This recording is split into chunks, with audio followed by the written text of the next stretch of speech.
Hello, and welcome to Life in Pages. Today I'll be going over the book Red Rising by Pierce Brown. It's the first book of the Red Rising series. It's a dystopian science fiction series, so for all my Hunger Games fans out there, it's similar. It's in the similar ballpark, but combine it with things you see in Star Trek or Star Wars. I personally see it as like a weird combination of Hunger Games and Star Trek. If these soldiers from Khan were gold skinned and took over not only Earth but the whole galaxy and made everyone their slaves by also being extremely racist. So yeah, that took like a giant left turn for y'all, but if you've seen Star Trek, like OG Star Trek, and you've seen like the Wrath of Khan, then you know, right? You know. Anyways, I didn't know where the author originally got his inspiration from. That's just how I personally saw it when I was introduced to the series. So that's where my brain stayed. So if you guys see it through different lenses like Battlestar Galactica or Star Wars, that's good. Good on you. Like, cool.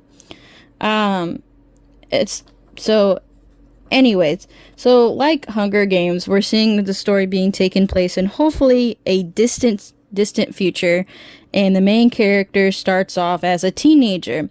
One of the many differences is that not only is the main character a married man or boy, because teenager, the whole story takes place on the planet Mars. Mars, guys, the red planet. Just keep that in mind. It's the red planet. Another difference between the two franchises, and I'm using those two franchises, the Hunger Games and this one, because that's the main dystopian book I've read. So, sorry, not sorry. So that's why I'm doing a weird comparison. Anyways, the difference between that is that the society is a truly racist one. For example, everyone has different colors of skin. You can have all purple or all bronze. So like not only is your skin purple, but your eyes will be purple, your hair will be purple, and the same would go if you were bronze or copper, what was the other one? Red, gold, silver. Yes, there are silver, grays. There's like your imagination's out there on that. So, and that, to me, that's a pretty interesting concept of everybody having skin color like that. And we all originally came from humans, and like us humans now, and to evolve like that because of galaxy stuff is, to me, is pretty interesting. But everyone sounds really pretty. Everyone's like so pretty when the author describes it. Anyways, I'm gonna go back to the original thing. Because of the different skin colors, everyone's role in the society is based on their skin color, and most, if not everyone, is a slave except the people that have gold skin.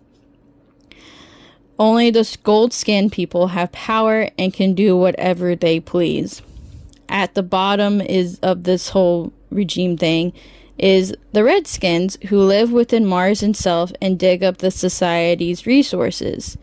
The main character is a Redskin, so he's at the bottom of the bottom.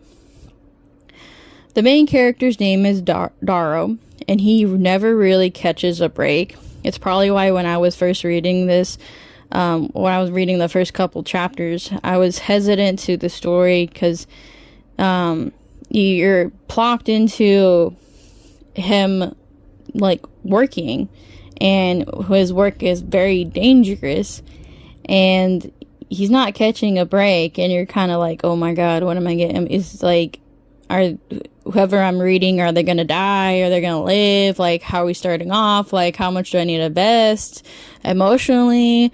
So that's why I was hesitant.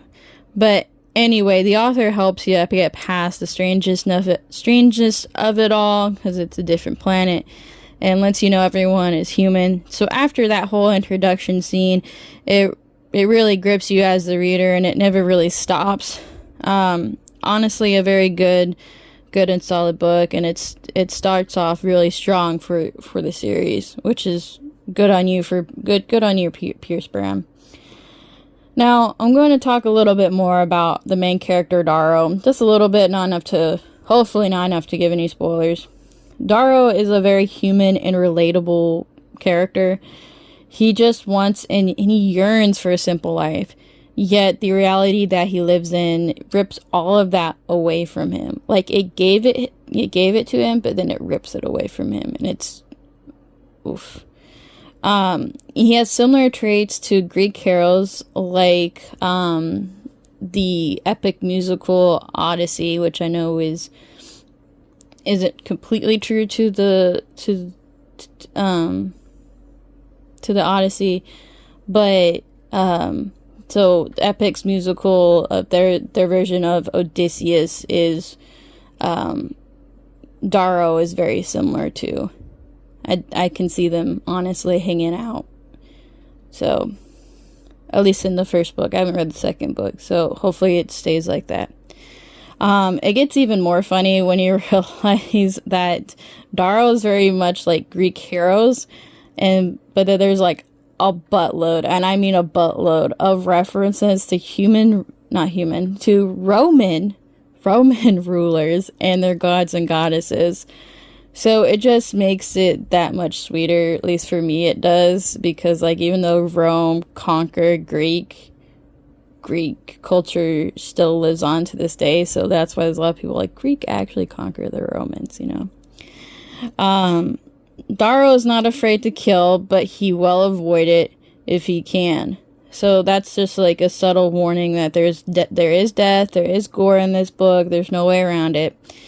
I will give you also another warning. There is mention of rape, but it doesn't fully go into much of it, except when victims are telling their stories.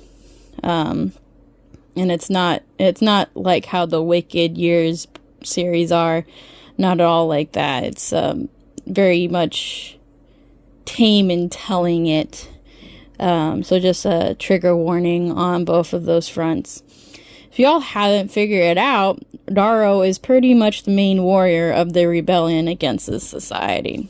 So far I really like him as a character. He's pretty cool. Makes me want to draw him. Well, I don't know if I can give him justice in that, but pretty cool dude. Anyways, I rate this book 5 out of 5 pages. If this is your first time with me, I rate my reviews by saying pages instead of stars. That's my way of trying to have some fun and tie it in with my channel name. So, yeah. So instead of 5 out of 5 stars, it's 5 out of 5 pages. This book, I fell in love with it. Even though I was hesitant at first, I just kept falling in love with it, and there was a lot of subtle world building, like and then you have the mystery of like how did this world actually came to be, so you have that type of mystery, but the subtle world building, but also it's very much character driven type of series, and to me it's well balanced between the two. So I immediately fell in love with it. If I could recommend it, if I could own this book, I would. I borrowed it. But I would also recommend it to anyone of teenage years and above. I don't think kids would understand it. I wouldn't recommend it for like a 5-year-old. Because they'll probably see Darrow similar to Batman if they read it, but it's more for a teenage type audience and up, just because of all the themes that are involved.